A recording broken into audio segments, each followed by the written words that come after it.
this is our last party when it comes to Witness B, because we were yena nje bekezele collaborator story no Witness A ukuthi at the same time ngoyena mntu who was part and parcel more yale case ka Ahmad Swart ne, though bekesebenza no Witness A sharp. So Witness B usipheze ingcacela zoba as a result they came to know ukuthi impilo zabo zezabe kubekwe i-offer on the table lokuthi hitman zingaphiwa i-350,000 xa bengabulawa.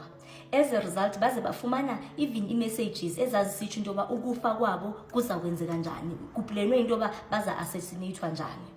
Waze wathola i-call from kumuntu wayebotshwe noKatiso the time noTawu ukuthi ukufa kwakhe konke bakuplane uba izathini into yakhona. So her life has been seriously endangered. Univise kabuhlungu wanihawula, especially xa ngumuntu ongumama esitsho esithi akazi into yoba uGeneral Mkhwanazi esitsho phofu phezu kwamazwi ka-Witness A uba uGeneral Mkhwanazi bekengenzanga lento besaphilana ngenzeka uba ngise bafa.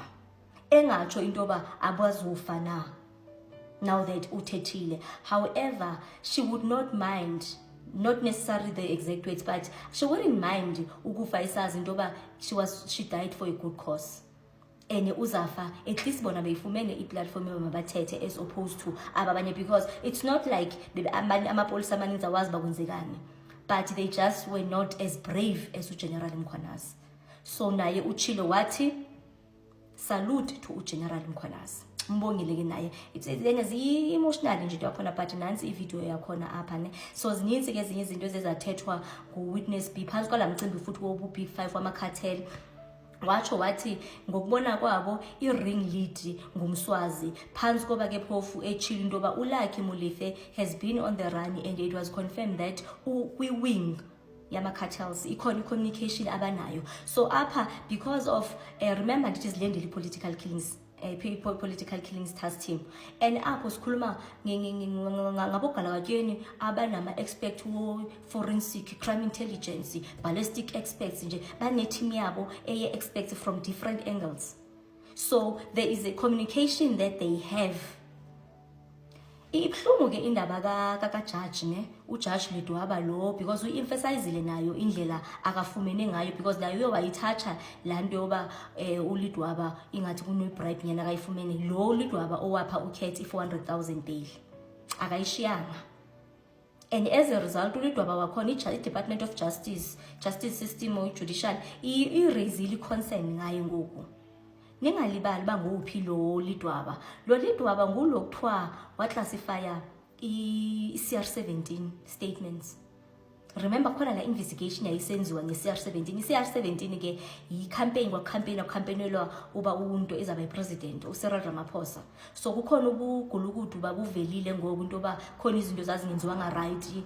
Bafa futhi abantu ne, bafa abantu, babhatalwa abantu, inintsi nje into eyenzeka, but kuyo yonke loo nto leyo iye yavela into yoba uLedwaba ikwanguye umuntu ophe uKat ibail ye-400,000 ba abe uphumile ngoku with all the evidence that was put.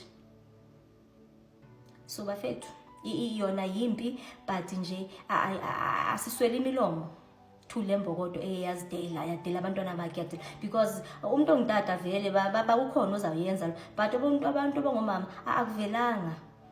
So mna ndizibona ndifana nayo Witness B. Nithini ni? I wouldn't be doing justice.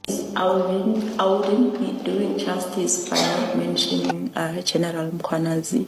I heard so many times in the socials people say we are General Mkhwanazi's children.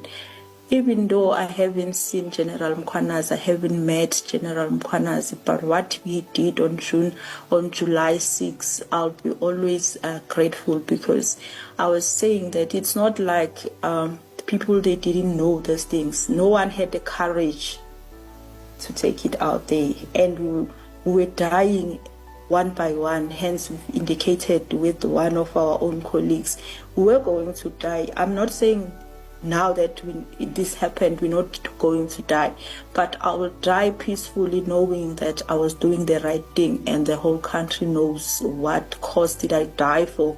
Because when you're dead, they keep telling people stories that are not true, but at least I've got the opportunity to speak for myself. while I'm still alive.